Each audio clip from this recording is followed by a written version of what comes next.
এই ভালো দেখেছেন তো আমাদের ভুলটা কোথায়? আমরা মানুষের চোখের আড়ালে অনেক পাপ করে থাকি, করি না? ও দেখতে পাচ্ছে না, ও দেখতে পাচ্ছে না, চুরি করে অনেক কিছু করি আমরা। একবার নিজেরা নিজেদের মনকে জিজ্ঞাসা করুন, জীবনে কত ভুল, ইচ্ছাকৃত কত অপরাধ করে চলেছি আমরা, তাই না? কিন্তু আমরা ভাবছি মানুষ দেখতে পাচ্ছে না। মানুষ দেখতে না পেলে কি হবে? ভগবান নিজে কর্ম করেছে, ভুল কর্ম করাতে ভগবান নিজেই সাজা। ভুল তিনি করেননি, এটা তার কর্ম, এটা দিয়েই তিনি শিক্ষা দিয়েছিলেন। যেদিন বালিকে হত্যা করেছিলেন বাবা পার্বতী, যেদিনকে প্রভু রামচন্দ্র সীতাকে উদ্ধার করার জন্য বালিকে হত্যা করেছিলেন, কোনো যুদ্ধ ছাড়াই হত্যা করেছিলেন, পিছন থেকে তীর মেরে। মায়েরা একটু মন দেবেন, তা পিছন দিক থেকে তীর মেরে হত্যা করার ফলে তার সন্তান অঙ্গদ, সে ছিলেন প্রভু ভক্ত। তা মা সীতাকে উদ্ধার করার জন্য অঙ্গদ অনেকভাবেই প্রভুকে সাহায্য করেছিলেন। সেই সাহায্যে প্রভু সন্তুষ্ট হয়ে অঙ্গদকে বলেছিল, অঙ্গদ, আমি তোমার সেবায় সন্তুষ্ট, তুমি আমাকে বিভিন্নভাবে উপকার করেছ, তো বলো আজ তুমি যা চাইবে আমি তোমাকে তাই দেব, বর চেয়ে নাও। তখন অঙ্গদ বলেছিলেন, প্রভু যদি তুমি আমাকে বরই দিতে চাও এই বর দাও, আমার পিতাকে বিনা যুদ্ধে যে হত্যা করেছে পিছন থেকে তীর ভেদ করে, আমিও যেন তাকে এইভাবে তীর ভেদ করে, অজান্তে তীর ভেদ করে তাকে প্রাণে মারতে পারি। সে কিন্তু জানতো না যে প্রভু করেছেন এমন কর্মটা।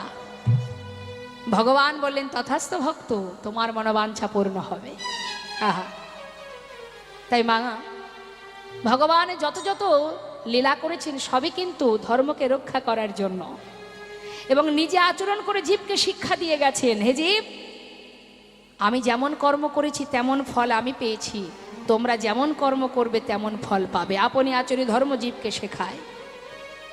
শুধু তাই নয়, কুরুক্ষেত্রে যুদ্ধের পর মাতা গান্ধারী যখন কৃষ্ণকে অভিশাপ করেছিলেন, সেই রাজসভায় সবাই মিলে মাতা গান্ধারীকে বলেছিলেন যে, গান্ধারী তুমি এমন অভিশাপ করো না। বলেছিল, তুমি যেমন আমার কুরুবংশ ধ্বংস করেছো তেমন তোমার যদুবংশ ধ্বংস হবে। তোমার কারণে এত বড় যুদ্ধ হয়েছে, আমার শত সন্তান হারিয়েছি আমি, একটা বংশে প্রদীপ দেওয়ার কোনো দ্বীপ নেই। তাই আজ আমিও তোমায় অভিশাপ দিলাম, তোমার বংশে প্রদীপ থাকবে না একটিও, যদুবংশ ধ্বংস হয়ে যাবে এবং তোমারও মৃত্যু হবে। নিম্ন বৃক্ষের ডালে তুমি বসে থাকবে, আর কোনো না কোনো ব্যাধ মাছ ভেবে, তোমার মাছরাঙা পাখি ভেবে যখন নিচ থেকে তীর মারবে, সেই তীরের আঘাতে তুমি পতিত হবে ভূমিতে। সমস্ত রাজসভায় যারা ছিলেন পঞ্চপাণ্ডব, ধৃতরাষ্ট্র, মাতা কুন্তী, সবাই বলেছিলেন, মাতা গান্ধারী সন্তান শোকে প্রভুর চরণে করজোড়ে বললেন, মাধব আমি ভুল করেছি, আজ আমি অপরাধ করে ফেলেছি, আমি বুঝতে পারিনি সন্তান শোকে আমি দিশাহারা হয়ে গেছি, আমায় তুমি ক্ষমা করো। ভগবান বলেছিলেন, মা কুরুক্ষেত্রের যুদ্ধের মাঠে জয়ের আনন্দ যেমন আমি পেয়েছি, তেমন পরাজয়ের যন্ত্রণাও আমি ভোগ করেছি। সকল মায়ের আশীর্বাদ যেমন আমি মাথায় নিয়েছি, তেমন মায়ের অভিশাপও আমি মাথায় নিলাম। তোমার ইচ্ছাই পূর্ণ হবে মা। তাই দুই কথা এক হয়ে মা, ওই অঙ্গদ সে কিন্তু জরা নামের ব্যাধ হয়ে সেই দাপর যুগে ভগবান কৃষ্ণ অঙ্গের চরণে মাছরাঙা পাখি ভেবে তীর ভেদ করেছিল এবং তারপর প্রভু পতিত হন ভূমিতে।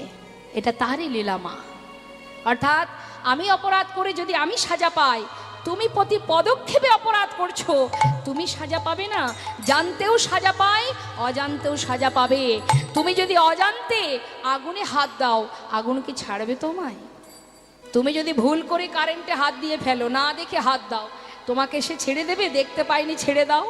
অর্থাৎ জানতেও অপরাধ হবে, অজান্তেও অপরাধ হয়, এটা জেনে রাখুন।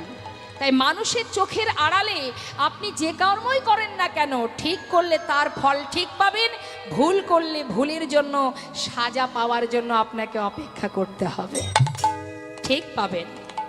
তাই আজ গোবিন্দ ঘোষ যে ভুলটা করলো, সে আজকে একটা হরিতকে সঞ্চয় করে রেখে দিল। মনে মনে ভাবছে প্রভু তো আর জানছে না, কিন্তু তার চোখের ফাঁকি তো জগতে কেউ দিতে পারবে না, যিনি এখানে বসে আছেন। তাই গোবিন্দ ঘোষ একটা নিজের কাছে চুরি করে রেখে আর একটা নিয়ে এসে প্রভুর হাতে দিলেন। প্রভু কোনো কথা না বলে কিছু সময় পর এবার ভক্তদের বললেন, চলো ভক্ত, সেবা হলো, আর দেরি নয়, চলো যাত্রা করি। সমস্ত ভক্তগণকে নিয়ে যাত্রা করেছে। এলেন কোথায়? পর দিবসেতে প্রভু অগ্রদ্বীপে আইলা। পর দিবসেতে প্রভু অগ্রদ্বীপে আইলা। পর দিবসেতে প্রভু অগ্রদ্বীপে আইলা। কোথায় এলাম? একটু জোরে বলো। অগ্রদ্বীপ, অগ্রদ্বীপ, এখানে আমার ঘর। ও আচ্ছা আচ্ছা। মনের আনন্দে প্রভু বললেন, গোবিন্দ অগ্রদ্বীপে চলে এলাম যখন, আর দেরি কেন, তাহলে এবার আজ না হয় এখানেই সেবার আয়োজন হোক। সেবার আয়োজন হলো, সেবাও হলো মা। সেবার পরে প্রভু কি করলেন? মুখশুদ্ধি লাগি প্রভু কর বাড়াইলা। মুখশুদ্ধি লাগি প্রভু করে বাড়াইলা। মুখশুদ্ধি লাগি প্রভু কর বাড়াইলা। দাও মুখশুদ্ধি দাও না মোরে, একটা মুখশুদ্ধি দাও না মোরে, মুখশুদ্ধি দাও না মোরে। ভজনের অবশেষে মুখশুদ্ধি দাও না মোরে, ভজনের অবশেষে মুখশুদ্ধি দাও না মোরে। মুখশুদ্ধি লাগি প্রভু করে বাড়াইলা। মুখশুদ্ধি লাগি প্রভু করে বাড়াইলা। শোনা গোবিন্দ, সেবা দিলে, সেবার পরে কি চাই? যেই না হাতটা বাড়িয়েছে, সঙ্গে সঙ্গে গোবিন্দ ঘোষ মনের আনন্দে একেবারে গদগদ। আমি তো জানি তুমি চাইবে, এক্ষুনি দিচ্ছি, দাঁড়াও দাঁড়াও। তাড়াতাড়ি করে নিজের কাছে যেটা সঞ্চয় করে রেখেছিল মা, এই না প্রভু, দাঁড়াও গোবিন্দ। কাল যখন চেয়েছিলাম, চাইবা মাত্রই দিতে পারোনি, তোমার দিতে বিলম্ব হয়েছিল, কিন্তু আজ এত তাড়াতাড়ি কোথায় পেলে গোবিন্দ? প্রভু, আমি তো জানি তুমি আর চাইবে, তাই কাল দুটো হরিতকে ভিক্ষা করে একটা আমি রেখে দিয়েছি, মানে সঞ্চয় করে রেখেছিলাম, আর একটা তোমায় দিয়েছিলাম। আজ তুমি যেই চেয়েছো সেই তো দিলাম। ভালো করিনি প্রভু? হা, চমৎকার গোবিন্দ, চমৎকার। এতদিন আমার সঙ্গী হয়ে এই শিক্ষা পেলে? প্রভু, আমি কি কোনো ভুল করেছি? না, তুমি কোনো ভুল করনি। তুমি কি ভুল করতে পারো গোবিন্দ? কিন্তু ভুল তো করেছি আমি, তুমি ভুল করেছো। হ্যাঁ, কিসে জানো? আমি ভুল করেছি তোমাকে সঙ্গী করে। প্রভু, আমি তোমার কথা কিছু বুঝতে পারছি না। গোবিন্দ, সন্ন্যাসীর নহে কভু সঞ্চয় বাসনা। তুমি যে সর্বস্ব ত্যাগ করে আমার সঙ্গী হয়েছ গোবিন্দ, তোমার ভিতরে যে সঞ্চয় বাসনা এখনো লুকিয়ে আছে, আমি বুঝতে পারিনি। তাই অপরাধটা তো আমিই করেছি, তুমি করনি গোবিন্দ। না না, আর তোমার সঙ্গ করা সম্ভব নয়। শোনো গোবিন্দ, আমি কোনো সঞ্চয়বৃত্তি মানুষের সঙ্গ করি না। তুমি সঞ্চয়ী, সর্বস্ব ত্যাগ করেছো ঠিকই, তোমার ভিতরে এখনো সঞ্চয় বাসনা লুকিয়ে আছে। তাই গোবিন্দ, আজ থেকে আমি তোমায় ত্যাগ করলাম না। না দয়াময়, না, আমি মানছি আমি সঞ্চয় করেছি, কিন্তু দয়াময়, সঞ্চয় বাসনা তো শুধু তোমার জন্য। আমি তো তোমার জন্য সঞ্চয় করেছি, আমার নিজের জন্য নয় দয়াময়, আমার নিজের জন্য নয়। আমায় তুমি ক্ষমা করে দাও গৌরহরি। তুমি আমায় ফেলে চলে গেলে আমি কোথায় যাব গৌরহরি? তুমি ছাড়া যে আমার আর কেউ নেই দয়াময়, আমায় তুমি ক্ষমা করো। তুমি তো পতিত পাবন, তুমি তো কাঙালের হরি, আমায় ফেলে চলে যেও না দয়াময়। গৌরহরি কোনো কথাই শুনছে না মা, তার যে কথা সেই কাজ। শোনো গোবিন্দ, এতদিন আমার সঙ্গী হয়ে যে আমার উপরে নির্ভরশীল হতে পারে না, আমি তার মুখ দর্শন করি না। তাই সন্ন্যাসীর কখনো সঞ্চয় বাসনা রাখতে নেই। গোবিন্দ, আমার সঙ্গী হয়ে তুমি এই শিক্ষা পেয়েছো, তাই আজ থেকে আমি মনে করি তোমার মুখ দর্শন করা আমার উচিত নয়। ভক্ত, আজ এই মুহূর্তে গোবিন্দকে ফেলে আমরা চলে যাব না। না দয়াময়, আমি তোমায় ছেড়ে থাকতে পারবো না। ছুটি গিয়ে চরণটা জড়িয়ে ধরেছে গৌরহরি। না দয়াময়, না। তুমি চলে যেও না দয়াময়। তুমি পতি পাবন হরি হে,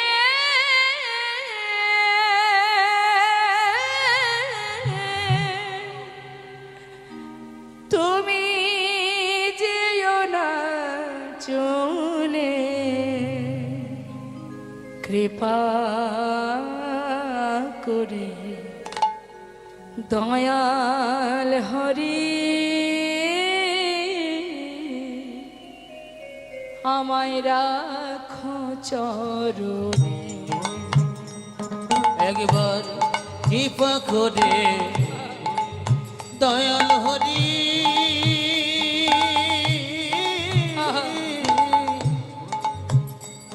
তুমি রাখো চরণে। শুনেছি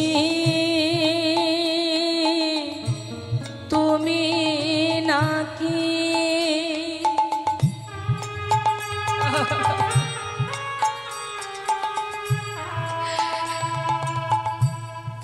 শুনেছি তুমি নাকি দয়াল শিরোমণি,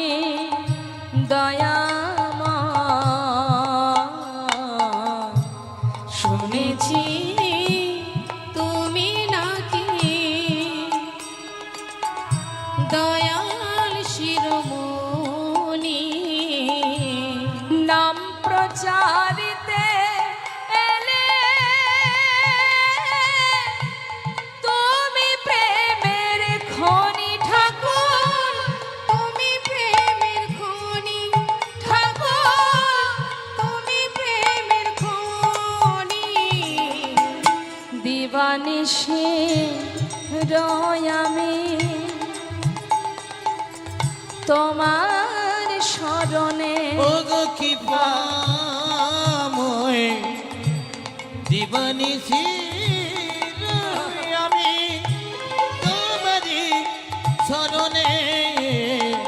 কৃপা করে দয়াল হরি রাখো চরণে। গৌর হে,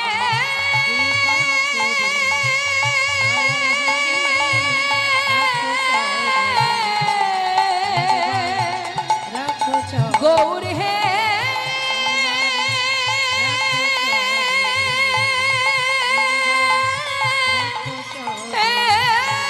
গৌর হে, গৌর হে, গৌর হে, গৌর হে,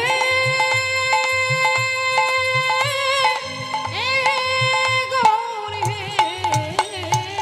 গৌর হরি, গৌর হরি। দাঁড়াও, একটু দাঁড়াও দয়াময়। যাওয়ার আগে একটা কথা শুনে যাও। চলে যাচ্ছ তুমি, চিরতরে আমায় ফিরে যাও, চলে যাও। আমি চাই না তোমার সঙ্গে হতে, চলে যাও তুমি। তবে শুনে যাও, তুমি চলে গেলে আমি অনেক সুখে থাকবো, অনেক ভালো থাকবো। কি মনে করেছো তুমি? তুমি চলে গেলে আমি ভালো থাকবো না? ভুল ভেবেছো তুমি, ভুল ভেবেছো। হরিবল অনেক সুখে থাকবো আমি। অনেক সুখে থাকবো। কেউ জানুক না জানুক, তুমি তো জানবে আমি কত ভালো আছি, কত সুখে আছি।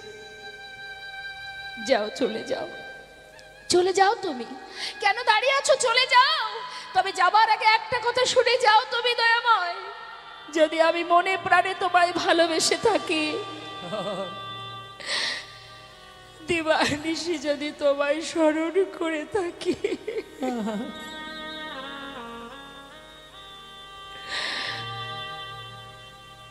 চলে যাও। আজ তুমি চলে যাচ্ছ, চলে যাও। যদি আমার তোমার প্রতি ভালোবাসা সঠিক হয়, তুমি দূরে থাকতে পারবে না। হরিবল হরিবল। ফিরে তোমাকে আবার আসতে হবে। হ্যাঁ হ্যাঁ, তোমায় আসতে হবে। তোমাকে এক পক্ষকালের মধ্যে আবার ফিরে আসতে হবে। চলে যাও, চাই না তোমার সঙ্গী হতে। চলে যাও তুমি। চলে গেল। ধুলাই ঘোরাঘুরি দিয়ে কাজ। চলে গেলে দয়াময়, তুমি চলে গেলে।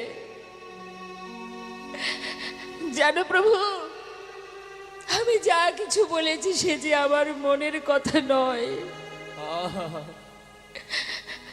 সে যে শুধু মুখের কথা। কিন্তু প্রভু গো, তুমি আমার অন্তরের কথাটা একবারও জানতে চাইলে না।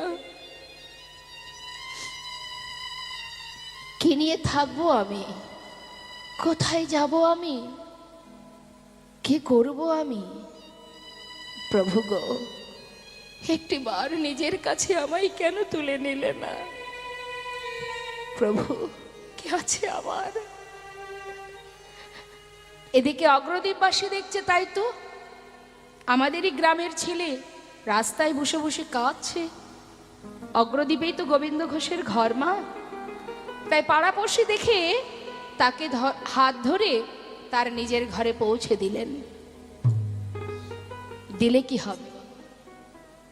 ভগবানের সঙ্গ পেয়েছে যে জন, তার কি আর এই মায়ার সংসারে এক মুহূর্ত মন বসে? ভালো লাগছে না। দিন যায়, 15 দিনে এক পক্ষ কাল। এক একটা দিন চলে যাচ্ছে, যেন মনে হয় তার জীবনের এক এক জনম কেটে যাচ্ছে। পারছে না থাকতে।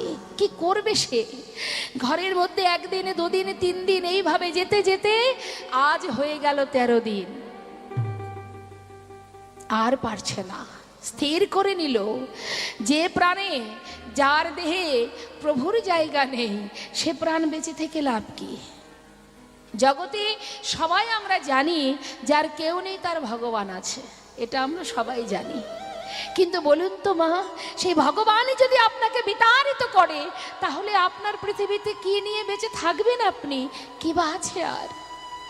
এই সংসার জীবনে লাঞ্ছনা গঞ্জনা যখন পায়, মানুষ ছুটে চলে যায় ভগবানের কাছে, দুফোঁটা বাড়ি বরিশন করে কাঁদে, দয়াময় তুমি ছাড়া কেউ নেই আমার। কিন্তু সেই ভগবানই যদি তোমাকে ত্যাগ করে দেয়, তাহলে বাঁচবে তুমি কি নিয়ে? এটাই ছিল গোবিন্দ ঘোষের মনের চিন্তা। আমি আর বাঁচতে চাই না। প্রভু যখন এলো না, 13 দিন হয়ে গেল, সে তো এলো না। স্থির করলেন গঙ্গার জলে নিজেকে বিসর্জন করবে। 1 পা 2 পা করে যাচ্ছে প্রভু, নাম স্মরণ করতে করতে। আর ডাকছে, হরি হে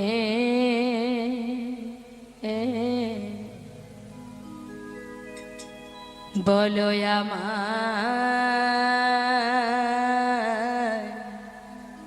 সেদিন কবে হবে? তোমার আশার আশে ওগো দয়াল আছি বসে। তোমার আশার পাশে হরি বল। দয়াল আছি বসে। বলো বলো সেদিন কবে হবে প্রভু গো, প্রভু গো। বলো বলো সেদিন কবে বা হবে আমার, সেদিন কবে বা হবে। ভবের মাঝে আসা যাওয়া তোমায় ডাকা হলো না, যা বলবো বলে এসেছিলাম প্রভু বলা হলো না। এই ভবের মাঝে আসা যাওয়া তোমায় ডাকা হলো না, যা বলবো বলে এসেছিলাম আমাদের বলা হলো না। হলো কি মা, সত্যি কি বলা হলো? দিবস রজনী আবলো তাবলো পাচালো পড়িতে পারি, তাহার ভিতরে একবারও কি কৃষ্ণ বলিতে নারী? আবলে তাবলে আন কথা কুকথায় জীবনে চলে গেল, কৃষ্ণ বলা হলো না। তাই তো বলছেন, হে প্রভু ভবের মাঝে আসা যাওয়া তোমায় ডাকা হলো না, যা বলবো বলে এসেছিলাম আমাদের বলা হলো না। তুমি পারে করতা আমি শুনি বার্তা। হে দীপমা, তুমি করুণা আমায়। তুমি পারে করতা আমি শুনি বার্তা। বলো বলো কবে পার করিবে দয়াময়। বলো বলো সেদিন কবে বা হবে আমার, সেদিন কবে বা হবে।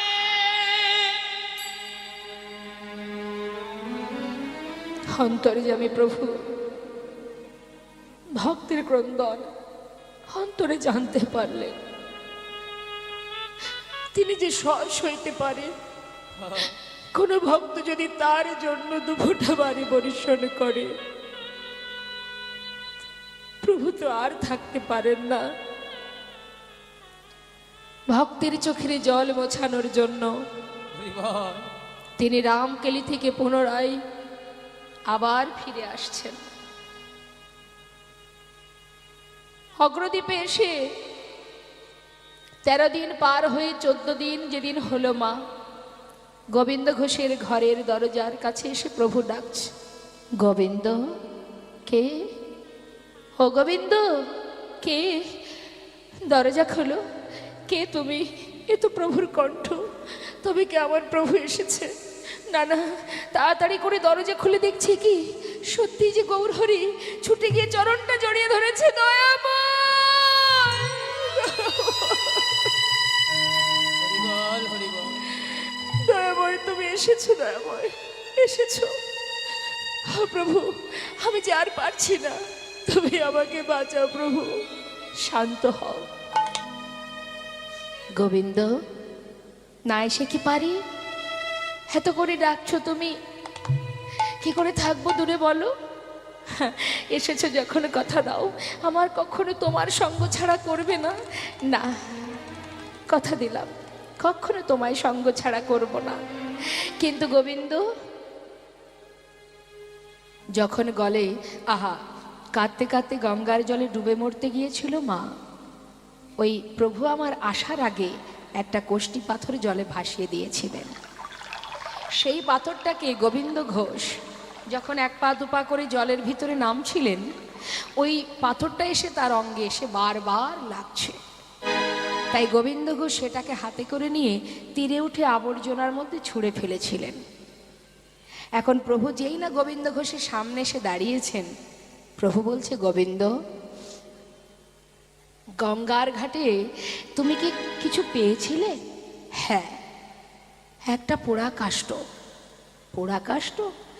গোবিন্দ ঘোষ কিন্তু বাবা সেই পোড়া কাষ্ঠ মনে করে কোষ্ঠী পাথরটাকে চিনতে পারেনি, ভেবেছে কোনো মরা পোড়ানো কাঠ। তাই বলছে, প্রভু আমি একটা পোড়া কাষ্ঠ পেয়েছিলাম, সেটা আমি আবর্জনার মধ্যে ছুঁড়ে ফেলে দিয়েছি। গোবিন্দ, আমি যে আসব সেই জন্যই ওই পাথর, কোষ্ঠী পাথরটাকে আমি আগে থেকে পাঠিয়ে দিয়েছিলাম। ওটা ছিল আমার আগমন বার্তা। তুমি বুঝতে পারোনি গোবিন্দ, যাও নিয়ে এসো। গঙ্গার ঘাটে গিয়ে ছুটতে ছুটতে সেই আবর্জনার মধ্যে খুঁজে খুঁজে সেই কোষ্ঠী পাথরটাকে হাতে করে নিয়ে প্রভুর কাছে এসে বলছে, দয়াময় এই দেখো, এই দেখো, এ তো সারা গায়ে লেখা আছে কৃষ্ণ নাম। এই কি তোমার আগমন বার্তা? হ্যাঁ গোবিন্দ, এটাই আমার আগমন বার্তা। জানো গোবিন্দ, এটা দিয়ে একটা বিগ্রহ তৈরি হবে, আর সেই বিগ্রহ আমি তোমার ঘর স্থাপন করব। এক ভাস্কর এসে সুন্দর করে বিগ্রহ তৈরি করলেন। বিগ্রহ তৈরি হলো, প্রভু নিজে হাতে প্রাণ প্রতিষ্ঠা করে স্থাপন করে নাম দিলেন গোপীনাথ। গোবিন্দ, বলো দয়াময়, আজ থেকে এই বিগ্রহের নাম গোপীনাথ। বাহ, শোনো, তুমি প্রতিদিন ভিক্ষা করবে, যা পাবে সঞ্চয় করে রেখো না, কিন্তু পুরোটাই সেবায় দিয়ে দেবে, কেমন? আর এবার আমাকে বিদায় দাও, আমি যাই। কোথায় যাবে তুমি? তুমি যে বললে আমায় ছেড়ে যাবে না। গোবিন্দ, আমি তোমায় ছেড়ে যাচ্ছি না, তুমি বুঝতে পারছো না। শোনো, তোমাকে আমি বুঝিয়ে বলি।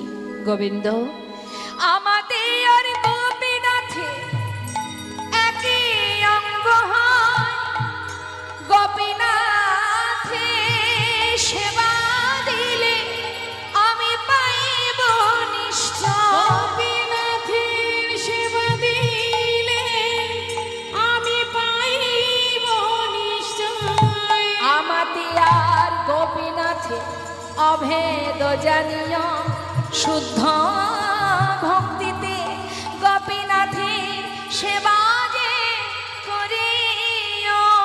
শুদ্ধ ভক্তিতে গোপীনাথের সেবা যে করিও।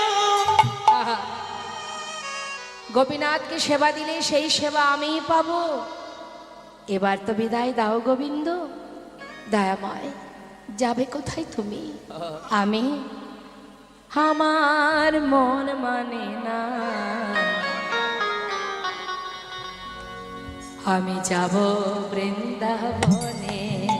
ও গো আমার মন মানে না, আমি যাব বৃন্দাবনে। আমার মন মানে না, আমি যাব বৃন্দাবনে। আমার মন মানে না, যাব বৃন্দাবনে। সেথায় নয়ন ভরে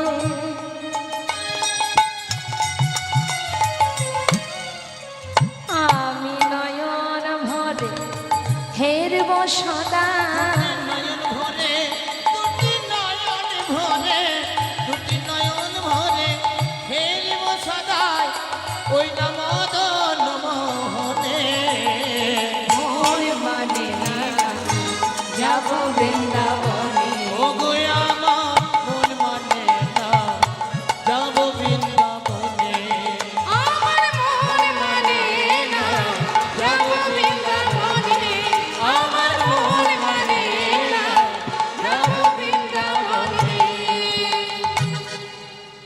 প্রভু আমার মুখে কৃষ্ণ কৃষ্ণ বলতে বলতে গোবিন্দ ঘোষের কাছ থেকে বিদায় নেবার কালে গোবিন্দকে বললেন, শোনো গোবিন্দ, তুমি ঘরের মধ্যে গোপীনাথ সেবা দেবে, তোমার একা একা ঘরের মধ্যে হয়তো ভালো লাগবে না, তাই তুমি একটা বিবাহ করো।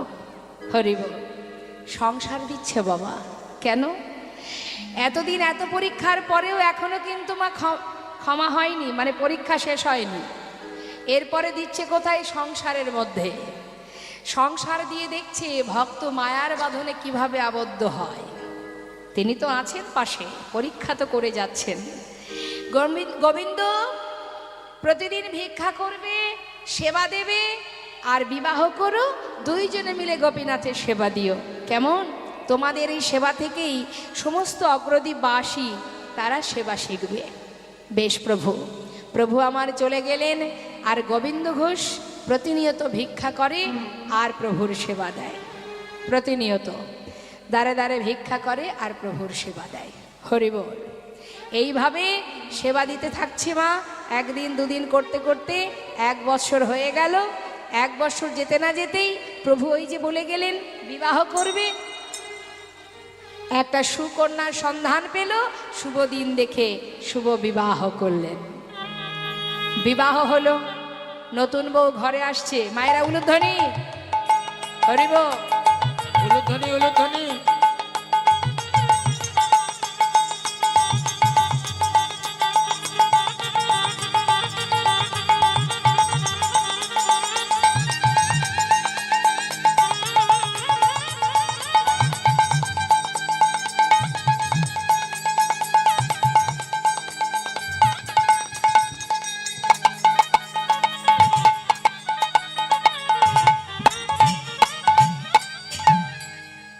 আহা, নতুন বউ ঘরে এলো, কত আনন্দ, কত আনন্দ। হ্যাঁ, সংসারের মধ্যে দিয়ে স্ত্রীকে নিয়ে দ্বারে দ্বারে ভিক্ষা করে যা পায় প্রভুকে দিনে 4 বার সেবা দিত, দিনে 4 বার।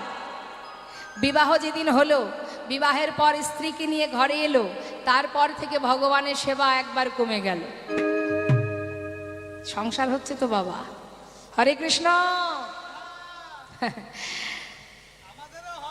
গল্পই সার হয়েছে আমাদের, সুযোগ পেয়েছে গল্প করার। হ্যাঁ, আর কত গল্প আছে, গল্প আমিও কম জানি না। কিন্তু এখানে এই যে কমিটির ভক্তরা এত সুন্দর আয়োজন করেছে, আপনাদের দ্বারে দ্বারে 1 টাকা 2 টাকা দক্ষিণা নিয়ে নিয়ে এক জায়গায় করে এই যে সুন্দর আসনটা পেতে দিয়েছে, এটা তো আর আন কথা বলার জন্য জায়গা করে দেয়নি, কি দিয়েছে?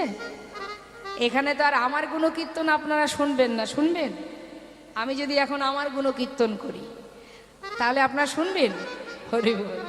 তাহলে এখানে এই যে আসনটা, এই আসনটা কিন্তু যেমন তেমন আসন নয়, যেখানে অমৃত বরিশন হচ্ছে, অমৃত কথা শুনতে বসেছেন আপনারা। এখানে ঘুমাতেও পারবেন না, আর এখানে বসে খেতেও পারবেন না, শুধু শ্রবণ করতে হবে। এটা শ্রবণের আসন। ঘুমানোর সময় ঘুমানো, খাওয়ার সময় খাওয়া, সিরিয়াল দেখার সময় সিরিয়াল দেখেন। সিরিয়াল আপনারা এদিকে মনে হয় টিভিতে সিরিয়াল হয় না, এদিকেও সিরিয়াল হয়। বাবা, সিরিয়াল মানে কি জানেন তো বাবা? যার শেষ নেই। সিরিয়াল বাই সিরিয়াল চলবে আর চলবে। আর চলাতে গেলে কি করতে হবে? একটা জায়গায় 4টে বিয়ে করতে হবে, না হলে সিরিয়াল চলবে? দেখেন তো, 5 দিনও দেখতে হবে না। কি হবে দেখে? বাবা হরি বল। ওই যার যেমন মনোভাব, যার যেমন মনের ইচ্ছা, ভগবান সেই দিকে নিয়ে যাবে, তার তেমন লাভ। যার যেমন ভাব তার তেমন লাভ। এখন ধরুন এখানে এই যে ভক্তরা বসে আছে, আমি কমিটির বাবার কাছে শুনেছি যে এখানে অনেক বসতি নেই, অল্প বসতি। ভালো লাগলো শুনে। অনেক দূর দূরান্ত থেকেও ভক্তরা এখানে এসেছে না? কি দরকার ছিল আসার? বাড়িতে তো এখন টিভিতে সিরিয়াল হচ্ছে না? কটা থেকে সারাদিনই তো মনে হয় সিরিয়াল হয়, তাই না? আমার আবার ওসব ভালো লাগে না।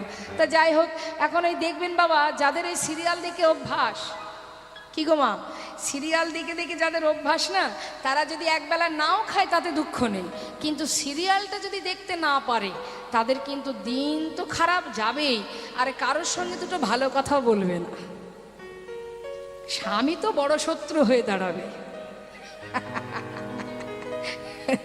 এখন ওই বাবা ওই সকালে বেলায় ঘুম থেকে উঠে খবর পেয়েছে যে আজকে মায়ের মন্দিরে কীর্তন হবে, সাধু সঙ্গ হবে, তাই না, কৃষ্ণ নাম হবে। এখন সেই মা মানে অনেক বাড়িতে আছে, অনেকেই আছে যারা চিন্তা ভাবনা করছে, দেখবেন বাবা ঘুম থেকে উঠলে আমাদের মাথায় অনেক চিন্তা আসে, আজকের দিনে কি কি করব, চিন্তা আসে না। এখন 50টা চিন্তার মধ্যে মনে করুন আমি 5টা চিন্তার কথা বলছি। 5টা চিন্তার মধ্যে একটা আছে আজকে সন্ধ্যাবেলা অমুক জায়গায় কীর্তন হবে, কীর্তন শুনতে যাব, এই একটা চিন্তা। তার মধ্যে আরেকটা চিন্তা ঢুকে গেছে যে আজকে সিরিয়ালটা এমন একটা জায়গায় আটকে আছে, সেটা যদি না দেখি তাহলে আমার এই যে এতদিন ধরে সিরিয়াল দেখছি সব মাটি হয়ে যাবে। হ্যাঁ, গেল এই চিন্তা। দ্বিতীয় চিন্তা, না না কালকে তৃতীয় বিজয় দশমী চলে গেছে, আজ বড় আনন্দের দিন, বন্ধু বলেছে আমার বাড়িতে যাস, পার্টি হবে, পার্টি হবে, খাওয়া দাওয়া হবে, অনেক মজা হবে, এই এক চিন্তা। একই সন্ধ্যাবেলায় কতগুলো চিন্তা দেখুন। এখন যে ব্যক্তি যে চিন্তাটাকে মানে যে ভাবনাকে গুরুত্ব বেশি দেবে, সেও কিন্তু তার প্রতি ততটাই গুরুত্ব দেবে, অর্থাৎ তাকে ততটাই সহযোগিতা করবে। এখন মনে করুন যে কীর্তন শুনতে আসবে, তার কি হবে, কৃষ্ণ নাম শ্রবণ করলে আমাদের এই অন্ধকারে ডুবে থাকা যে চিত্তটা সেটা শুদ্ধ হবে, আর সেই সাথে কি হবে, গোবিন্দের কৃপা হবে, প্রভুর কৃপা লাভ হবে, গোবিন্দের সহায় হবেন। অর্থাৎ 3 ঘন্টা কীর্তন শোনার পর আপনার মনের মধ্যে চিন্তা হবে যে আগামী দিন আবার যেখানে হবে সেখানে যাব, এই মনোভাব তৈরি হবে। আর যে বন্ধুর বাড়িতে পার্টি করতে যাবে সেখানে বসে সে কিন্তু বাবা চিন্তা ভাবনা করবে, হ্যাঁ রে বন্ধু আজকে তোর বাড়িতে হয়েছে, এই তোর হ্যাঁ তোর বাড়ি খাওয়া দাওয়াটা কিন্তু কাল হবে, মানে সে কিন্তু শক্তিশালী হচ্ছে বাবা। যে যে চিন্তাকে বেশি গুরুত্ব দেবে সে তত শক্তিশালী হবে। যে কীর্তন শুনবে পরের দিন কোথায় কীর্তন হবে সেই চিন্তা হবে, আর যে সিরিয়াল দেখবে তার কি হবে, কি বুঝতে পেরেছেন কি বলেছে, মানে কি করে 4টে বিয়ে করতে হয় সে পথ আপনারা খুঁজে পাবেন। তাহলে যে চিন্তাকে আপনি বেশি গুরুত্ব দেবেন সে শক্তিশালী হবে। তাহলে আমাদের চিন্তাটাও কিন্তু সঠিক করতে হবে, সঠিক চিন্তা করলে আমরাও সঠিক পথে এগিয়ে যাব। হ্যাঁ, সংসার জীবনে চিন্তাটাকে আমাদের ঠিক রাখতে হবে। ভগবত কৃপা লাভ করতে গেলে, গৌরের কৃপা লাভ করতে গেলে, গুরু কৃপা লাভ করতে গেলে অসৎ সঙ্গ ত্যাগ করে সৎসঙ্গ করতে হবে।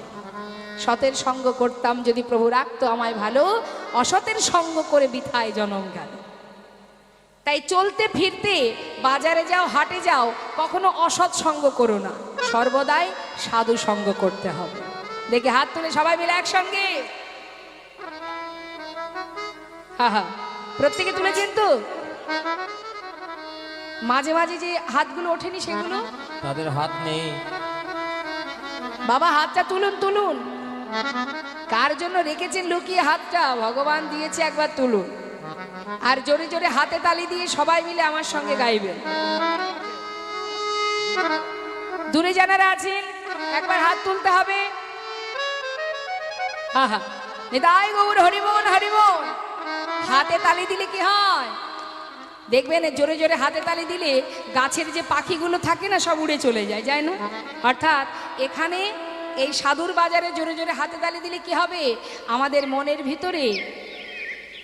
মনের ভিতরে যে কামনা বাসনা লোভ লালসা যে রূপ পাখিগুলো আছে এই পাখিগুলো উড়ে চলে যাবে, সমস্ত জায়গায় কৃষ্ণ প্রেম জাগরিত হবে। আর জোরে জোরে হাতে তালি দিলে কি হবে, অলসতা কেটে যাবে, কৃষ্ণ কৃপা লাভ হবে। কৃপণতা করবেন না, জোরে জোরে হাতে তালি দিন। তুলুন দেখি জোরে জোরে, হরিব। ছল ছল নয়নে হাসি মাখা বদনে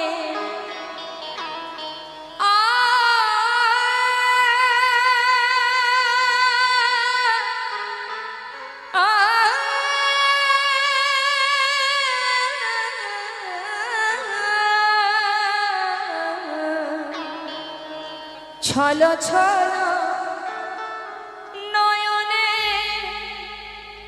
হাসি মাখা বদনে আনন্দ কাননে একবার ভ্রময়নিবা। সবাই মিলে হাত তুলে প্রাণ ভরে একবার হরি বলো হরি বলো মনে রে আমার, হরি বলো হরি বলো মনে রে আমার, হরি বলো হরি বলো মনে রে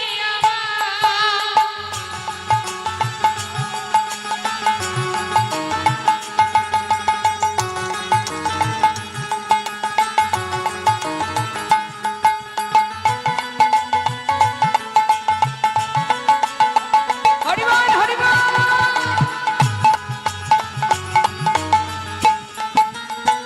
গতি নাই গতি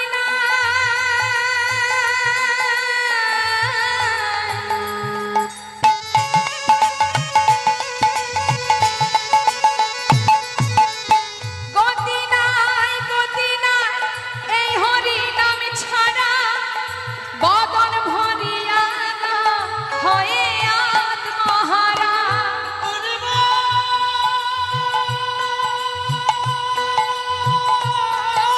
হরি বল।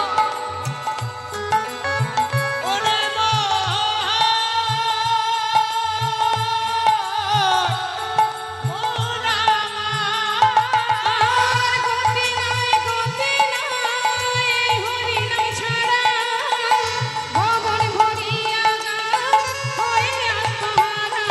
শোনো ওই দেখো শ্মশানে দিবারাত্রি দিনে, ওই দেখো শ্মশানে দিবারাত্রি দিনে পুড়িতেছে মানুষে কত অহংকার। হরি বল হরি বল হরি বল। আচ্ছা, হরি বল হরি বল মনে রে আমার, হরি বল হরি বল মনে রে আমার, হরি বল হরি বল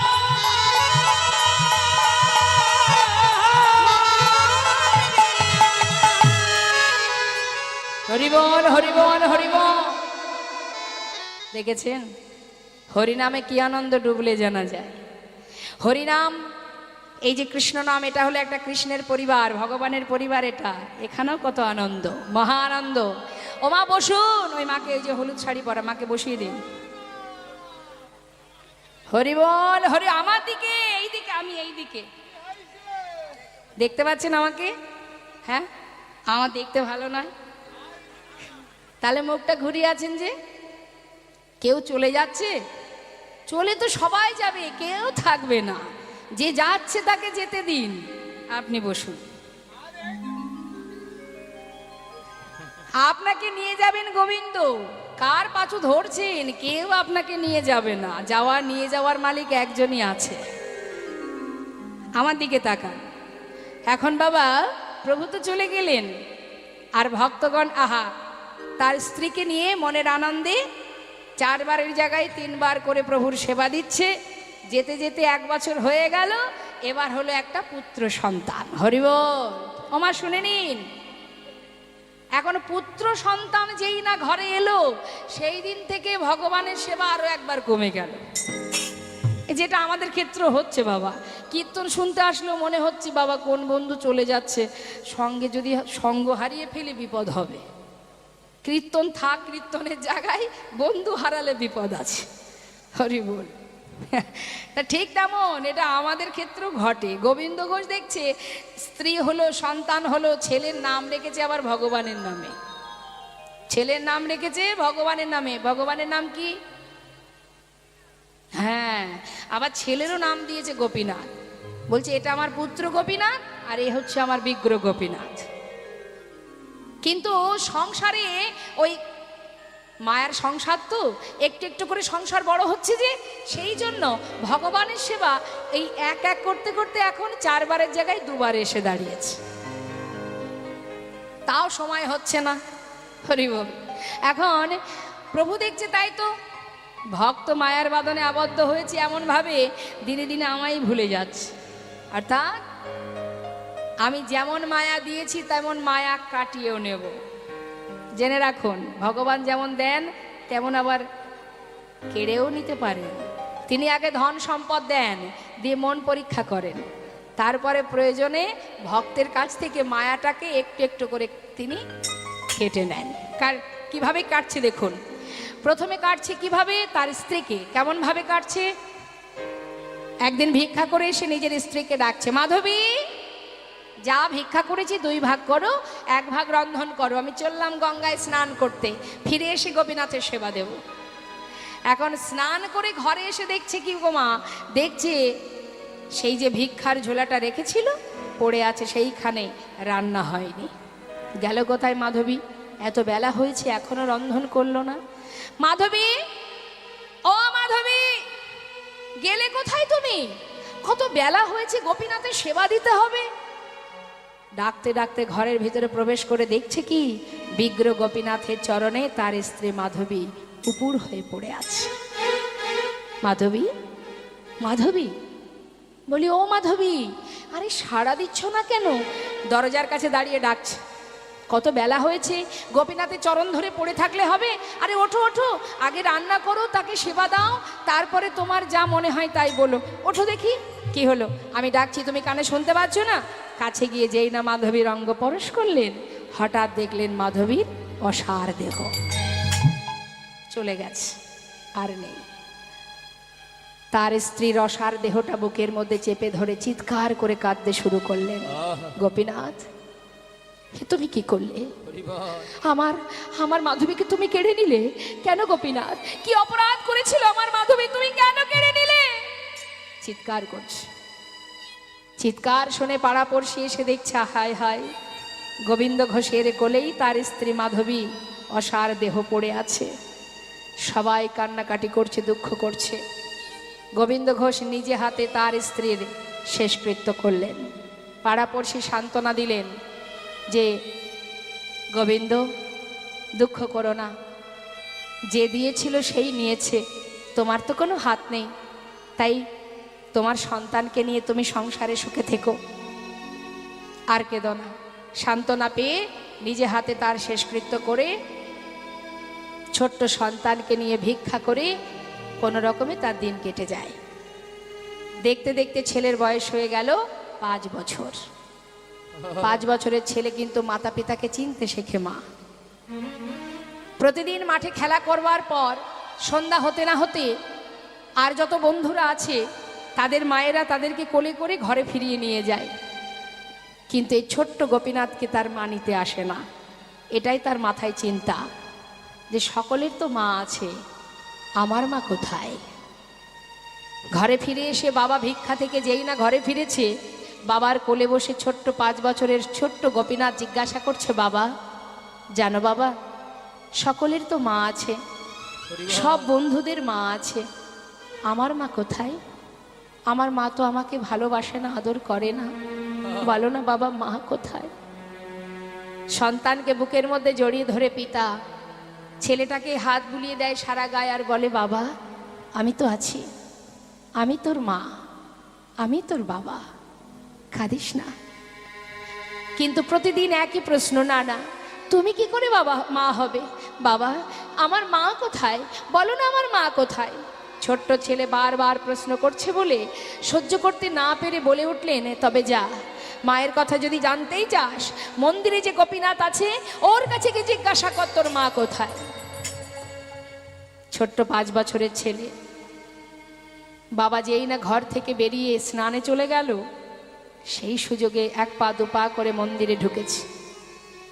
বিগ্রহ গোপীনাথের সামনে বসে করজোড়ে পুত্র গোপীনাথ বলছে, গোপীনাথ আমার বাবা বলল তুমি নাকি জানো আমার মা কোথায়।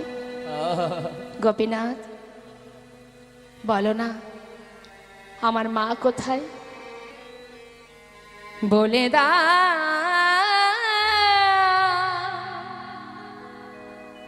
হে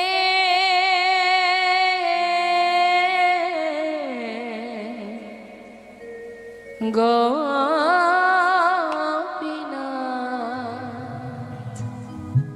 বল কোথায় আমার মা?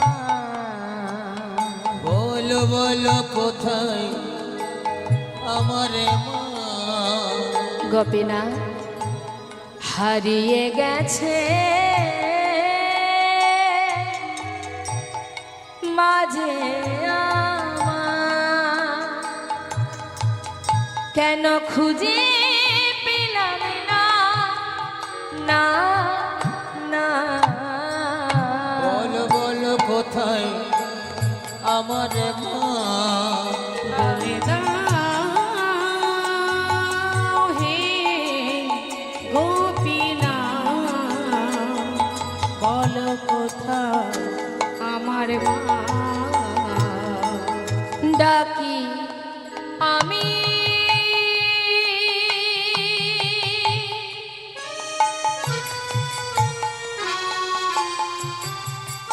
মা মা বলে,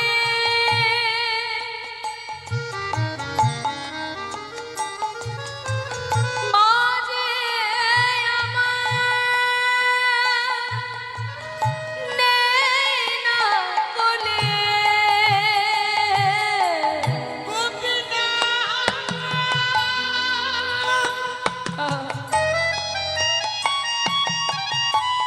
তুমি আমায় বলে দাও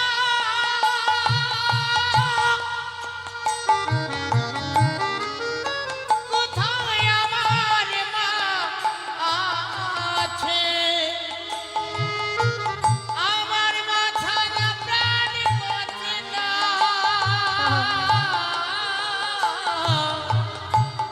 তুমি বলে দাও। ডাকি আমি মা মা বলে, মা যে আমার নেই না কোলে। হারিয়ে গেছে মাঝে আমার, হারিয়ে গেছে মাঝে আমার, খুঁজে পেলাম না। বলো বলো কোথায় আমার মা? বলে দাও হে গোপীনাথ, বলো কোথায় আমার মা?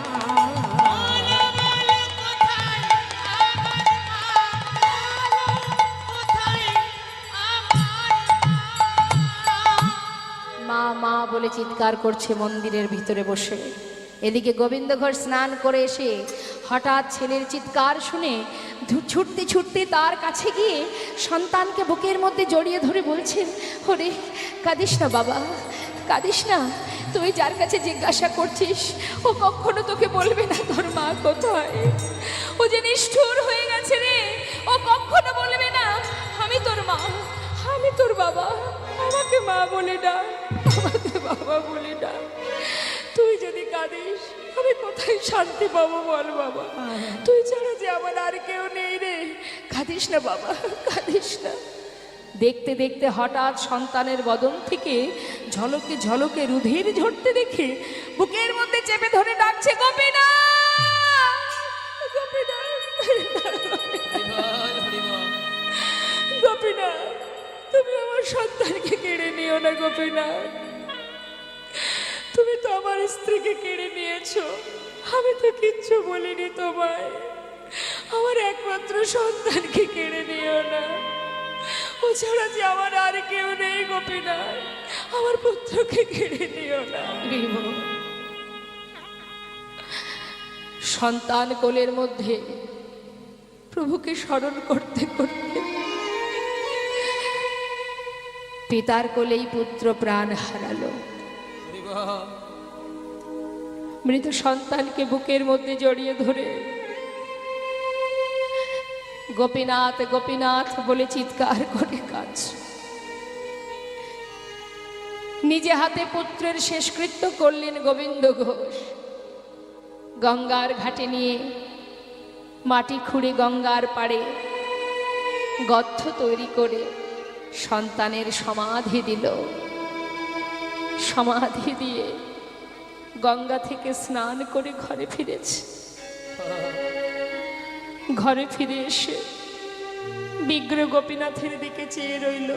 গোপীনাথ, হরি বল। আমি তো তোমার কাছে কিছুই চাইনি।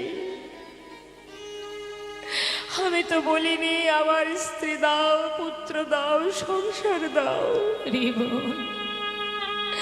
তবে তুমি বলে দাও দিয়েছিলে কেন? দিলেই যখন তবে কেড়ে নিলে কেন? এত নিষ্ঠুর কেন হলে দয়াময়? কি নিয়ে বাঁচবো বলো? আর যে কেউ রইল না। বাবা বলে ডাকবার সন্তানটুকু তুমি রাখলে না। আমি আর বাঁচতে চাই না, আমি আর বাঁচতে চাই না। একদিন দুদিন তিন দিন হয়ে গেল মা, প্রভুর সেবাও দেয় না, নিজেও কিছু খায় না, হরি বল। শুধু মাটিতে গড়াগড়ি দেয়, কাঁদে আর চিৎকার করে নিজের সন্তানকে ডাকে, গোপীনাথ, ও গোপীনাথ, একবার ফিরে আয় বাবা, একবার এসে আমায় বাবা বলে না। কোথায় গেলি তুই? চতুর্থ দিন বিগ্রী প্রভু আর থাকতে পারলেন না। কি করে থাকবে মা? হরি বল। ভক্ত যদি ডাকে সে কি আর থাকতে পারে? ছেলের নাম আর ভগবানের নাম তো একই নাম। মাতা পিতা সন্তানের ভগবানের নামে নাম রাখে কেন?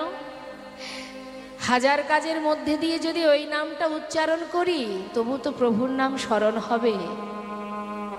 অজামিলের অনেক সন্তান ছিল, শেষ সন্তানের নাম ছিল নারায়ণ।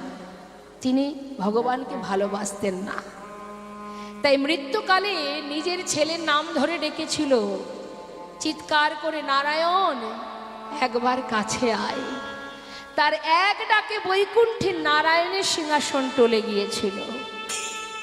তাই মা নিজের ছেলেকে ডাকছে গোপীনাথ গোপীনাথ বলে, আর ভগবান বিগ্রহ থেকে সচল মূর্তি ধারণ করে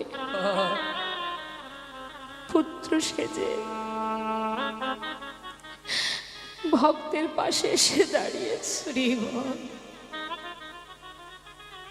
প্রভু যে কখন কাকে কেমন করে কৃপা করবে কেউ জানে না। বাবা, বাবা কে? আমি তোমার সন্তান, আমার সন্তান, আমি গোপীনাথ। গোপীনাথ? না না, তুমি কেন আমার সন্তান হবে? সে যে মারা গেছে। আমি তো আর কারুর বাবা নই। বাবা,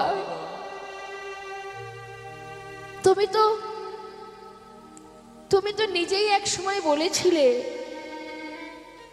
যে আমি দুই পুত্রের পিতা। এই জগতে কারোর যদি দুটো সন্তানের ভিতর একটা মারা যায় তবে কি বাবা আরেকটি সন্তানকে না খাইয়ে রাখে? 4 দিন হলো বাবা, আমি যে আর পারছি না, আমায় কিছু খেতে দাও। ও, তুমি এসেছো, আমার কাছে এসেছো, তুমি আমায় বাবা বলে ডাকলে কেন? কেন এসেছো তুমি? আর কি চাই তোমার? তুমি আমার স্ত্রী, আমার সন্তান সব কেড়ে নিয়েছো, আবার কি চাই? বাবা, বাবা গো, আমি যে তোমার সন্তান, তোমার ডাকে তোমার কাছে এসেছি। আমি কিচ্ছু চাই না বাবা, আমায় তুমি একটু খেতে দাও। তুমি জানো জগতের প্রত্যেকটা সন্তানের মাতা পিতার প্রতি কি দায়িত্ব থাকে, কর্তব্য থাকে? পারবে তুমি? শেষের দিন যখন আমার আসবে, আমার শেষকৃত্য করতে পারবে না। কি করে পারবে? সোনার সিংহাসনে যে বসে থাকে সে কি করে পারবে বলো? সন্তানের যে দায়িত্ব থাকে মাতা পিতার প্রতি, তুমি করতে পারবে? বাবা, কেন পারবো না? আমি তোমার অঙ্গ স্পর্শ করে কথা দিলাম বাবা, তোমার পুত্র হয়ে তোমার শেষকৃত্য আমি সমাধা করে। পারবে? আমার জন্য 1 মাস অবধি স্বর্ণ খেতে পারবো? পারবে আমার জন্য পিণ্ড দিতে? পারবো। পারবে আমার জন্য কাছা নিতে? পারবো বাবা। আমি এই অগ্রদ্বীপে দাঁড়িয়ে সবাইকে সাক্ষী রেখে কথা দিচ্ছি, চন্দ্র সূর্যকে সাক্ষী রেখে তোমার অঙ্গ স্পর্শ করে আমি তোমায় কথা দিচ্ছি বাবা, 1 দিন নয় 2 দিন নয়, পৃথিবীতে যতদিন চন্দ্র সূর্যের উদয় হবে আমি ততদিনই তোমার শেষকৃত্য করে যাব। এবার কিছু খেতে দাও। কয়েক বাড়ি থেকে ভিক্ষা করে এনে সেবা দিয়েছে বাবা। কিছুদিন যেতে না যেতেই গোবিন্দ ঘোষ অন্তিম মুহূর্ত শয্যাশায়ী, আর পারছে না চলতে। ভগবান প্রতিদিন 1 পা 2 পা করে তার কাছে এসে গলাটা জড়িয়ে ধরে চোখের জলে বুক ভাসিয়ে কাঁদেন প্রভু। আর গোবিন্দ ঘোষকে ডেকে বলে, বাবা কষ্ট হচ্ছে তোমার? না রে, কষ্ট কেন হবে? অন্তিম সময় যে জীবনে সকলেরই আসবে। চলে যাবার সময় হয়েছে আমার। গোপীনাথ বলো বাবা, আমাকে একটু চরণামৃত এনে দে না। দেব। সচরণামৃত পান করালেন। গোপীনাথ বলো বাবা, ওরে যাবার আগে আমায় একটু নাম শ্রবণ করাবে? আমার শিয়রের পাশে 1 জোড়া করতাল আছে, একবার নাম শোনাবি আমার? শোনাবো। করতাল হাতে নিয়ে পুত্র সেজে চারিপাশে ঘুরে ঘুরে প্রভু চোখের জলে মুখ ভাসিয়ে কাঁদছে, আর ভক্তের চারিপাশে ঘুরে ঘুরে হরিনাম করছে। হরে কৃষ্ণ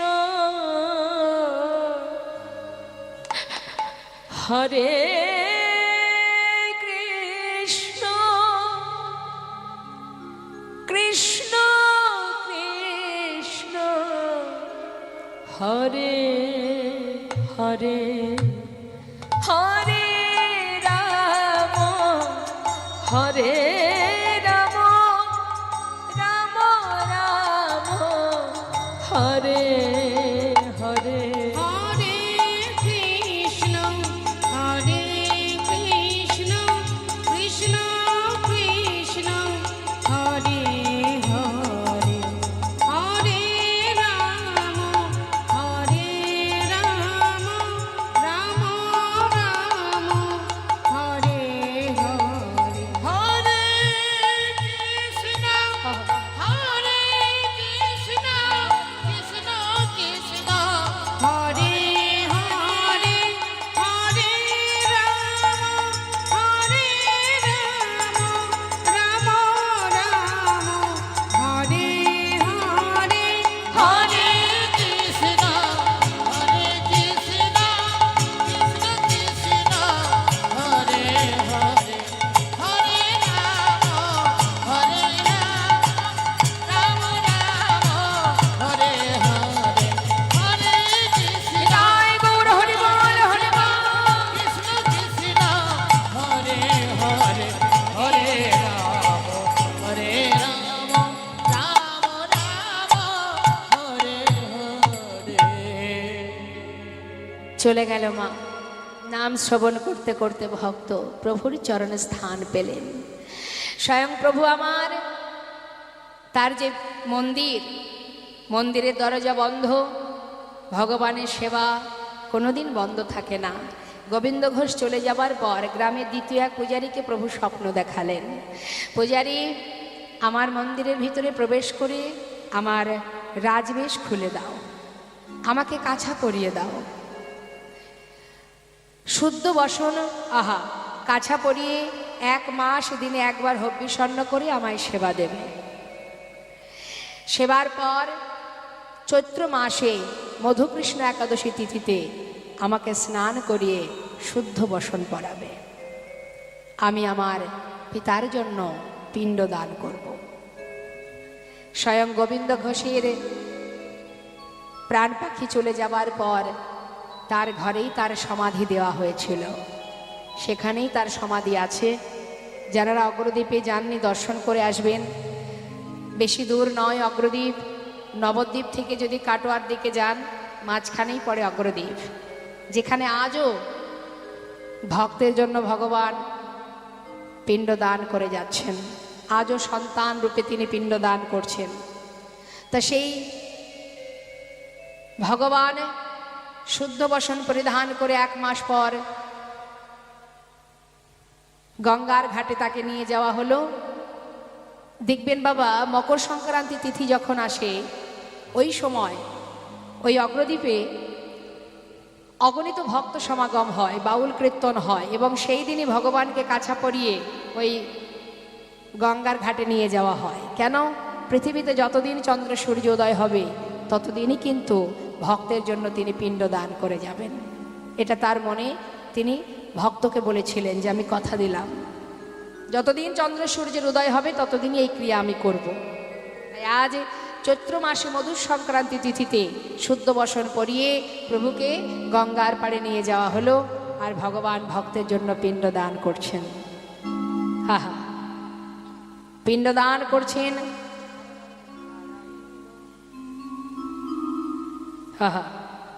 দাঁড়াইল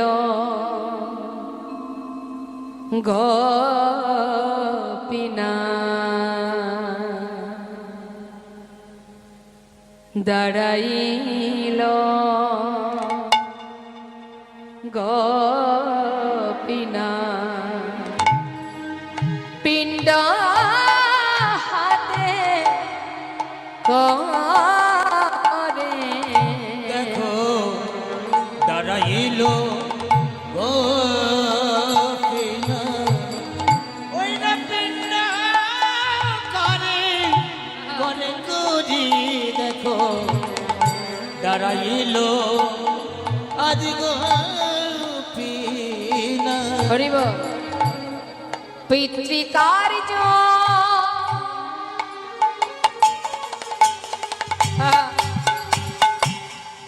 ওই না পিতৃকার্য সাধিবারে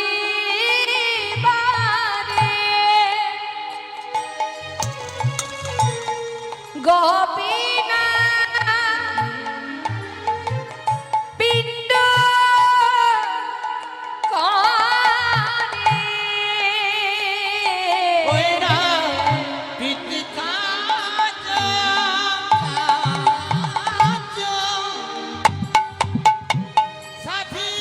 সাধিবারে গোপীনা। আজ পিণ্ড করে সে যে ভক্তিরই ভগবান,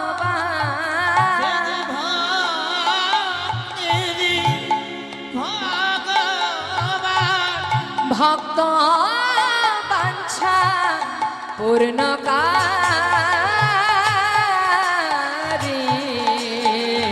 দেখো দাঁড়াইল গোপীনা, পিণ্ড করে করে খুদি।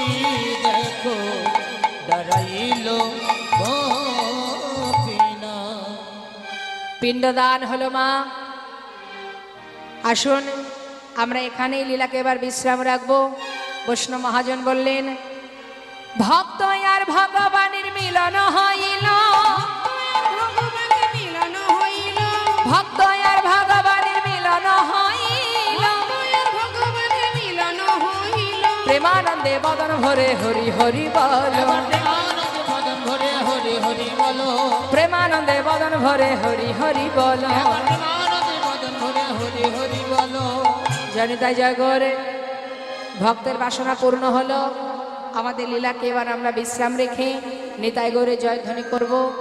তার আগে আসুন আমরা সবাই মিলে দুই একটা ভজন